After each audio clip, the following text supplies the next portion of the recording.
Offline, sih. Gereja teman saya ada yang share beasiswa gitu, tapi lewat tes, Bu. Oh, dites.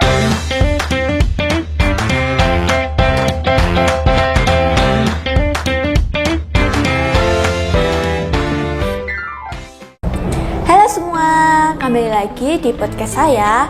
Saya host kalian Novela Krisgasea yang akan membawakan podcast Talk About Real Life.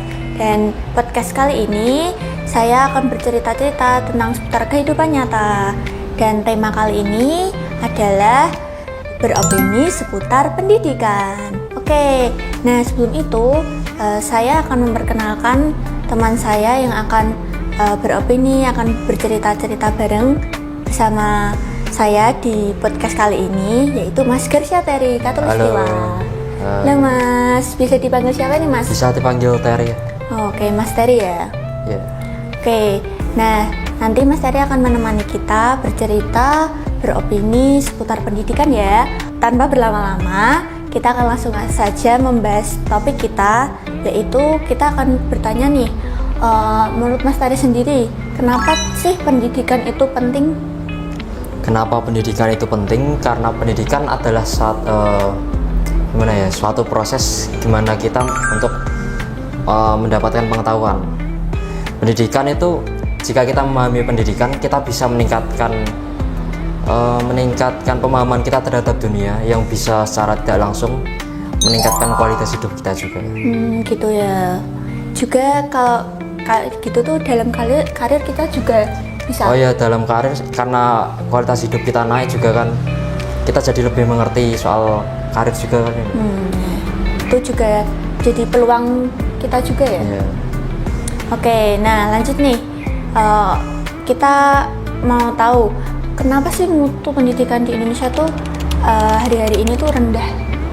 Mas Terry gimana? Ada banyak alasan sih, Mbak, tapi buat saya yang utama itu pendidikan di Indonesia masih kurang merata. Banyak daerah-daerah terpencil atau pelosok-pelosok gitu yang nggak dapat pendidikan sebagus kita lah, Mbak. Oh iya. Kalau di pelosok itu juga terkadang gurunya juga. Nah, kadang gurunya nggak sebagus punya kita juga kan, mereka juga ya guru-guru pelosok. Gimana ya? Iya, gitu-gitu. Ya. Jadinya kan juga kayak infrastrukturnya juga, kayak buku-buku, gedung bangunannya kan beda ya kalau yang di pelosok-pelosok gitu ya. Iya. Banyak bangunannya mungkin nggak ada atapnya gitu kan, Mbak. Atau mungkin belajar nggak pakai kursi, nggak pakai meja, Pak, di alas gitu kan. Oke. Karena kalau sekarang tuh juga pendidikan itu, semisal kita lihat di sosial media ya, itu kan juga lagi viral-viralnya yang kita mau daftar kuliah itu kan, yang di media sosial. Kita daftar kuliah juga sekarang kan dipersulit, Mbak. Dinaikkan juga UKT-nya kan. Iya. Ya, saya yang awalnya mau kuliah jadi agak mikir dua kali kan, gara-gara naik itu. Soalnya kan orang tua juga agak terbebani gitu. Iya, karena memang kita yang standarnya kehidupan sosialnya rendah, beda dari orang-orang yang semisal mereka orang tuanya pegawai negeri, pejabat kan, mereka kuat ya, menengah ke atas lah, yang udah punya uang. Benar-benar. Itu mereka kalau kuliah yang swasta yang bagus-bagus gitu kan juga jangan, Mbak. Sedangkan kita yang negeri aja kadang nggak tentu bisa. Bener. Tinggi banget biayanya. Per bulannya kita yang negeri aja kadang masih susah gitu ya. Saya mungkin 5 nggak kuat per bulan. Lah iya, makanya kayak mereka itu yang kuliah swasta juga beruntung banget ya. Iya. Orang tuanya bisa biayain. Oke. Mereka kan orang-orang pewaris kan, Mbak. Sedangkan kita perintis. Bener-bener juga kan, ya. Kita juga masuk SMK kan, Mbak.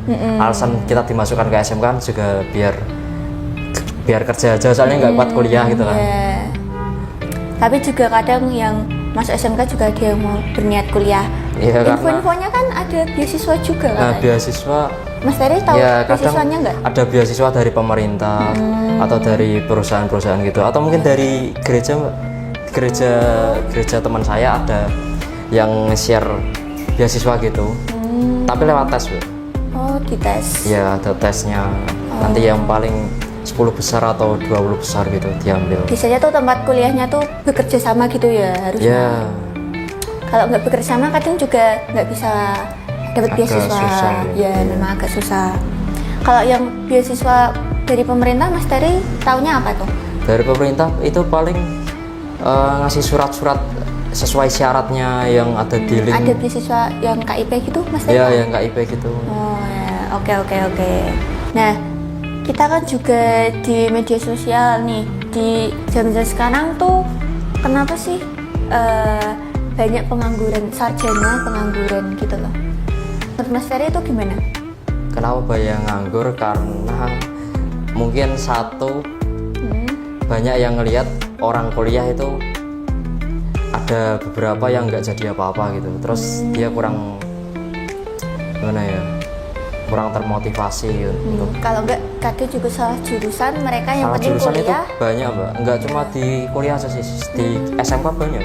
Contohnya saya. Ya. Saya awalnya saya mau di TKJ kan, tapi gara-gara nilai saya kurang masuk elektro gitu. Oh, berarti dulu itu sistemnya masih zonasi nggak, Mas? Ya itu pas COVID mulainya, Mbak, zonasi itu. Oh iya benar Ya itu pas mulai zonasi itu parah banget sih, Mbak. Banyak orang-orang yang pinter, notabene pinter, tapi gara-gara zonasi itu jadi nggak dapat sekolahan gitu, nggak ya, benar, sekolah. benar. Kasian. Ya sebenarnya tuh kasihan juga sih kalau memang karena sistemnya yang udah beda, jadinya kan ngebuat Zonasi itu ngebantu, tapi kalau nggak difilter dari yang pinter juga kan, Ya. kasihan juga kan, Mbak. Udah pinter-pinter malah nggak sekolah juga. Nah, kita juga di dunia pendidikan kan infonya kalah saing nih sama negara-negara yang lain. Kalau Mas Tiri gimana nih tanggapannya? Karena mungkin pendidikan kita yang tadi itu, Mbak, kurang merata, terus orang-orangnya kan juga agak, kalau tempat saya ya, Mbak, agak malas belajar. Terus kan juga ada data orang Indonesia itu membacanya, semangat minat membacanya itu sekitar cuma 2% aja. 2% ya. Nah itu kan juga ngaruh ke pembelajaran kita kan. Kalau buku itu kan kata-kata orang jendela dunia. Terus buku juga banyak orang luar yang bilang kalau mau dapat pengalaman yang bagus tanpa ngerasain, itu metode paling bagus baca buku. Sedangkan kita baca buku aja agak males gitu kan. Ya benar-benar. Nah kita juga jadi belajarnya mungkin agak kurang masuk kalau cuma dengerin sama praktek, kalau nggak tahu teori dasarnya gitu kan. Apalagi kan kalau kita ada pergantian sistem Nah itu pembelajaran. kita ganti kurikulum terus, Mbak. Makanya Beberapa kali kita kan jadi apa ya, uji kita coba. susah untuk Uji coba. menyesuaikan gitu nggak sih? Iya, karena ganti-ganti terus harus menyesuaikan juga kan. muridnya. Benar. Kita pun jadi kayak merasa kadang ada tekanan nggak sih kalau untuk belajar yang kurikulum ganti-ganti. Apalagi kurikulum dari contoh nih, kurikulum 13 sama kurikulum Merdeka itu udah benar-benar sistem yang berbeda banget itu. Jauh. Jauh banget. Nah, kalau Mas dari sini tuh pengalaman kan kita tuh udah ngelewatin COVID nih kurang lebih 2 tahun 3 tahunan ya. Iya. Pengalaman pembelajarannya tuh gimana Kak Mas Terry? Sangat-sangat terkendala ya. Pertama karena nggak termotivasi kan. Itu di rumah kita belajar kan di kasur itu. Belajar online kan? Belajar online ya kan, di lewat aplikasi Classroom gitu atau Zoom gitu kan. Benar-benar. Nah kita di kasur itu kan udah males kan. Apalagi banyak dulu teman-teman saya yang bilang belajar itu di sekolah bukan di rumah. Di rumah tempatnya tidur. Nah mereka jadi nggak belajar kan. Iya, Ya, termasuk saya. benar. Iya. Nah terus itu sayang banget sih, Mbak. Banyak orang yang terkendala juga gara-gara nggak punya HP, Mbak. Karena nggak mampu membelikan anaknya HP. Fasilitas kan itu juga fasilitas. Awalnya emang nggak punya HP, terus datang COVID, jadi uang pemasukan juga sulit masuk kan. Benar-benar. Nah udah nggak punya uang, disuruh buat beli HP juga kan, dituntut beli HP buat pembelajaran anaknya. Online. Itu kan kasihan juga mbak dia Iya, punya. emang Udah kasihan orang tuanya, kasihan anaknya juga nggak iya sekolah. benar-benar zaman COVID itu emang kayak benar-benar keterpurukan bangsa Indonesia, nggak cuma bangsa Nggak cuma Indonesia, Indonesia. seluruh dunia nggak sih itu. Iya. Ya benar-benar karena itu tuh juga benar-benar hal yang dadak banget kan itu. Iya, tiba-tiba Awalnya ada virus tersebar, gitu. awalnya tuh Dari dari Cina. Cina nyebar-nyebar langsung ke Indonesia. Itu pun kayak tersebarnya itu cepet banget loh itu loh. Iya, nggak ngerasa itu. Iya nggak kerasa banget. Tiba-tiba udah libur 2 minggu. Iya. Wah, tambah 2 minggu. Tambah Langsung- lagi 2 minggu, nyampe 2 tahun. Lah ya. Langsung pembelajaran itu jadi online semua, serba Iya. online, kerja pun online loh itu. Ya kerja. Ibadah juga online bukan? Ibadah online. Iya. Ya itu semuanya serba online jadinya kan. Pakai Ibadah teknologi lihat di YouTube bener-bener gitu kan. teknologi, iya. Bener-bener ngeri ya COVID Iya. itu. Tapi ya kita ada positif negatifnya memang. Ada positifnya sih Iya. buat beberapa orang. Kan enak itu WHO ya kan work from Oh ya itu. work from WFH work from home. Ya itu. Itu buat orang kantoran mungkin ya yang cuma pakai laptop gitu kan enak banget mbak, di rumah cuma ketik-ketik gitu. Kalau nggak repot-repot ke sana lah. Ya. Kalau yang kerja keras itu yang baru kesusahan mbak. Apalagi itu kan perlu banget data juga kan.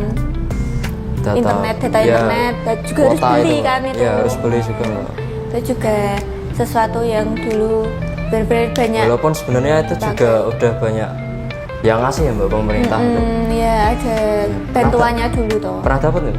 Dulu pernah. Saya juga pernah dapat yang 27 giga itu. Oh, ini seru banget dong kalau dapat 27. Ya seru mbak, tiap hari di rumah nonton film gitu nonton. Ngeri. Nah oke, seru juga ya kita udah panjang lebar cerita-cerita seputar pendidikan, beropini seputar pendidikan ya Mas Terry. Ya. Oke, kalau menurut Mas Terry nih kesimpulan yang dapat diambil dari podcast hari ini apa nih? Kesimpulannya itu adalah pendidikan itu sangat penting ya. Ya. Kita harus tetap usaha walaupun mutu pendidikan kita masih agak tergolong rendah Rendah. ini, Mbak. Nah, karena pendidikan adalah investasi terbaik dalam kehidupan kita. Investasi. Maaf. Pendidikan kita kan juga menunjang kesuksesan dalam kehidupan kita juga. Nah benar, kalau kita mau sukses tanpa usaha pun semuanya akan sia-sia. Oke, semua terima kasih ya kalian yang telah menonton podcast sampai akhir, dan terima kasih Mas Terry yang udah mau datang dan beropini tentang pendidikan. Terima kasih semuanya, sampai jumpa di next podcast. Dadah.